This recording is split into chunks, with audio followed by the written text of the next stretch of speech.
тозатарин таҳволоти Тоҷикистон ва ҷавонро аз студияи марказии радиои Озодӣ пешниҳоди шумо мекунем. Шалои Гулхоҷа ҳастам. Рӯз бахайр. Нахуст сархати мавзӯи имрӯз 22 август.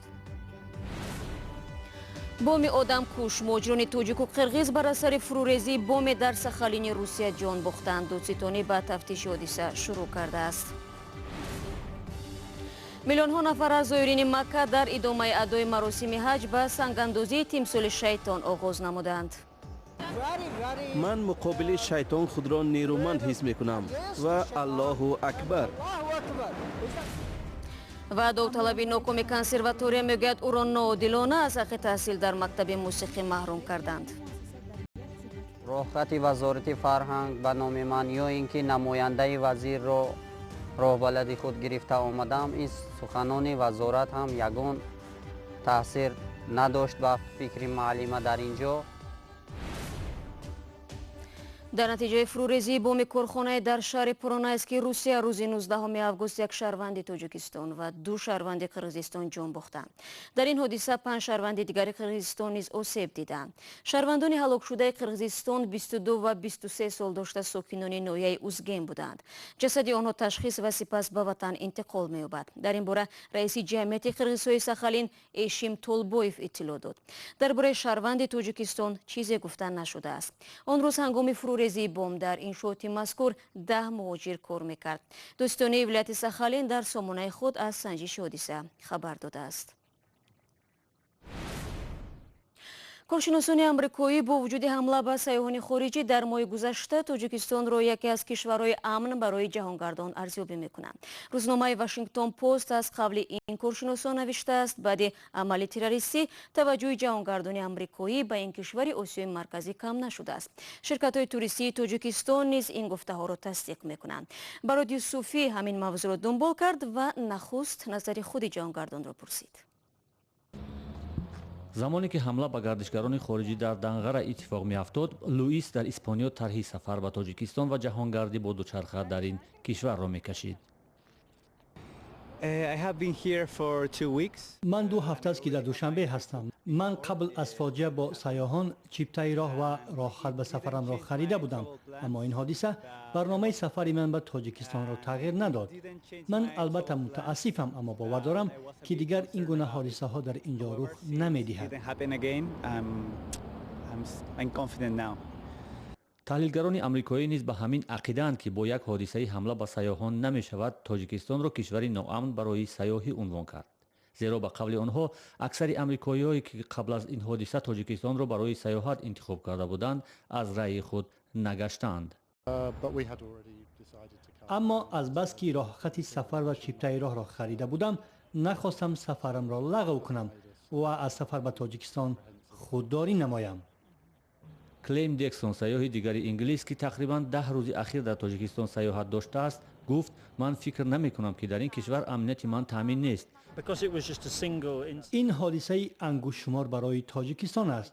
ҳеҷ таъсире ба сафари ман нагузошт, чунки ин ҳодиса дар тамоми дунё рух доданаш мумкин аст. агар вақти маргат расида бошад, ҳатто дар дохили мошини худат ҳам дар садама мемирӣ.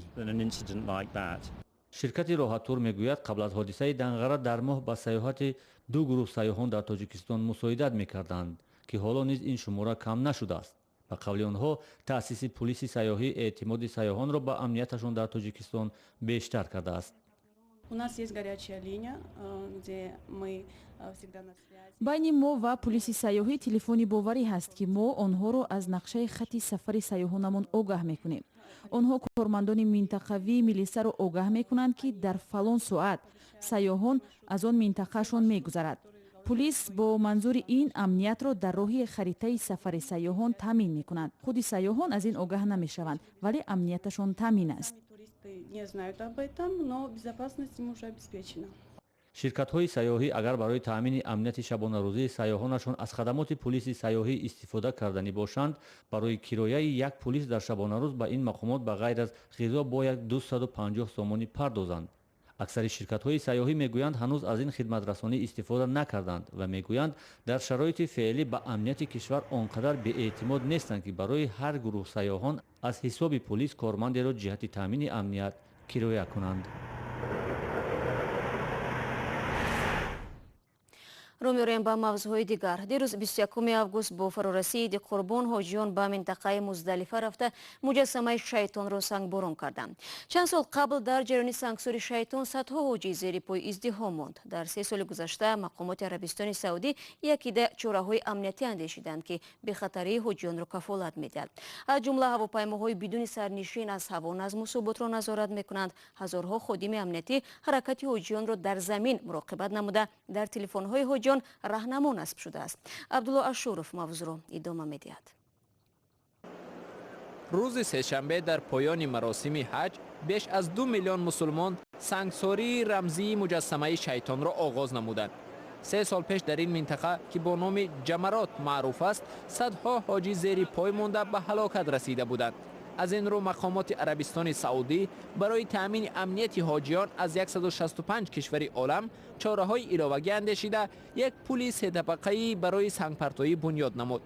صبح سه‌شنبه هوا تا 40 درجه سلسی بلند شد و اکثر حاجیان زیر چتر عازم جمرات شدند. من مقابل شیطان خود را نیرومند حس می کنم و الله اکبر. مرا احساس غیر قابل تصویر فرا گرفته است. حج یک رکن دین اسلام بوده، زیباییش در دشواری بجا آوردن این عمل است. این عمل انسان را به خدا نزدیک می کند. این احساس ناتکرار است. مملکت عربستان سعودی خود را خادم حرمین شریفین اعلان کرده کفالت امنیتی بزرگترین جمع آمدی سالانه مسلمانان حج را بر عهده دارد. این کشور برنامه رهایی از وابستگی به نفت را پیاده می کند که طبق آن در چند سال آینده از حساب افزایش شماره حاجیان و زائرین عمره درآمد عربستان سعودی باید به مراتب بیشتر شود.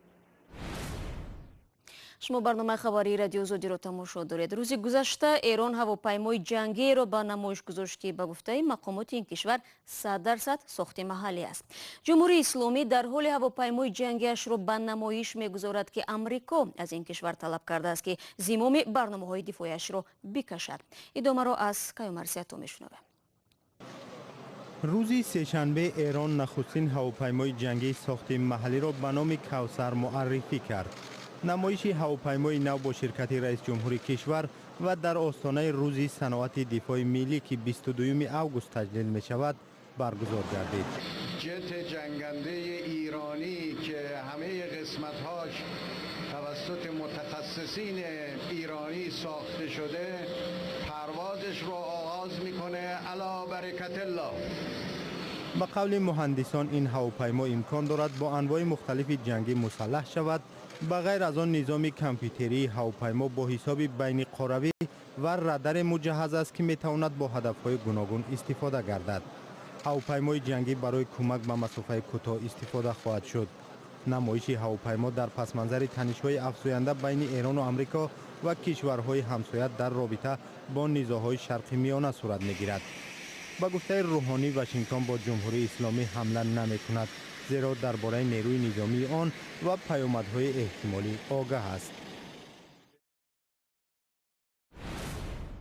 برنامه خبری را ادامه میدیم.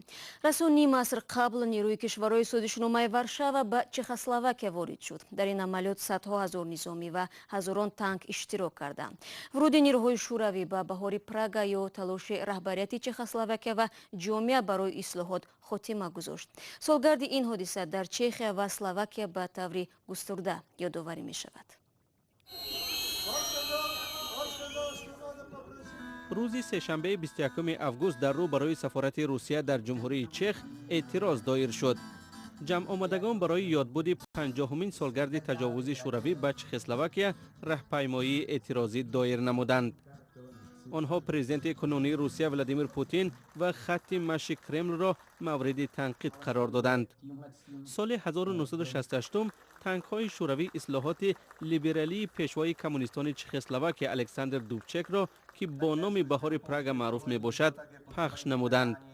شب 21 август سال 1968 سربازان شوروی با دستگیری نظامیان پیمان ورشاوا از جمله بلغارستان، جمهوری دموکراتی آلمان، مجارستان و لهستان جمهوری چخسلواکیه را اشغال نمودند. حضور نیروهای پیمان ورشاوا در چخسلواکیه تا سال 1991 یعنی زمان فروپاشی اتحاد شوروی ادامه کرد. هنگام ورود سربازان به چخسلواکیه در سال 1968 دست کم 137 نفر کشته شدند. مراسم یادبود 50مین سالگرد پخش بهاری پراگا در دیگر گوشه‌های جمهوری چخ از جمله میدان واتسلاو نیز برگزار شد.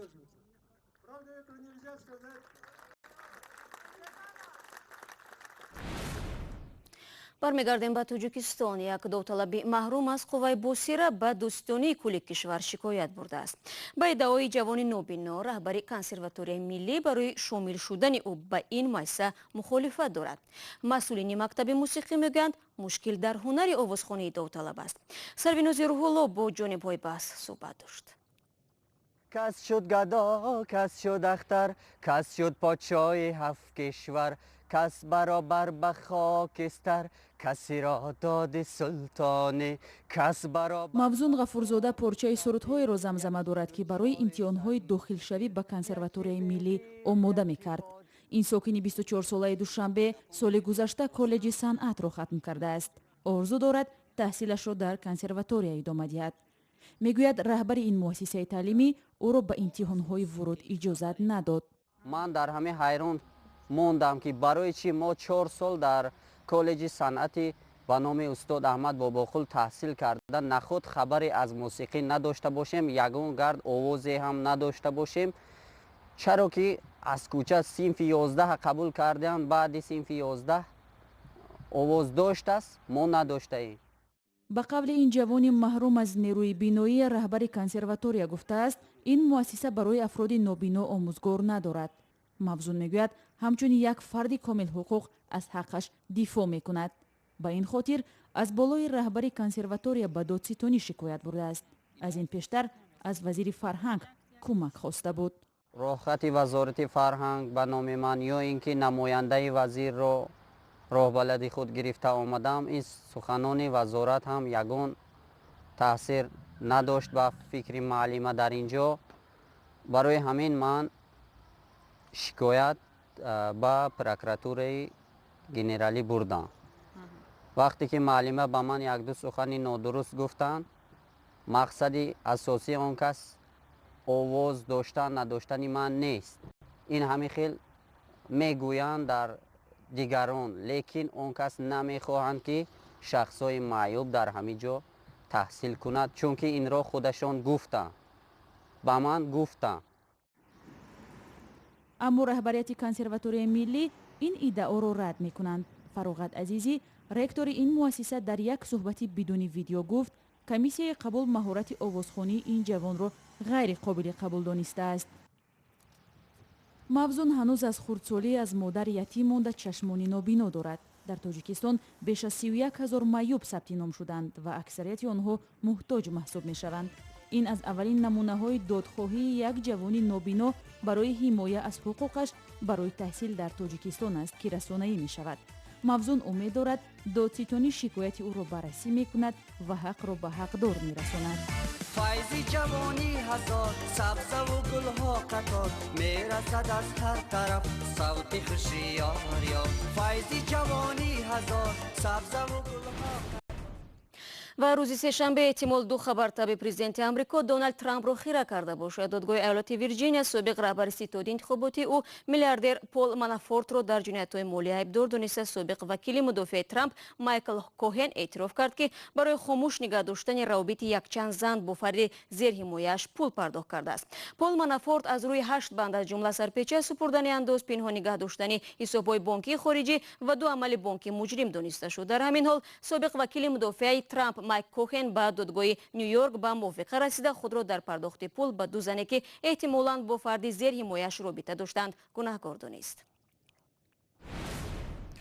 ва барои дарёфти ахбори аз ин ҳам бештар шуморо ба вебсайти Радиои Озодӣ даъват мекунем. дар саҳифаи Радиои Озодӣ дар Фейсбук, Одноклассник ва Инстаграм ҳам хабаргузоришро моро меёбед. наворҳо дар Озодӣ видео канали мо дар YouTube гузошта шудааст. ташаккур барои ҳамроҳӣ ва худо нигаҳдор.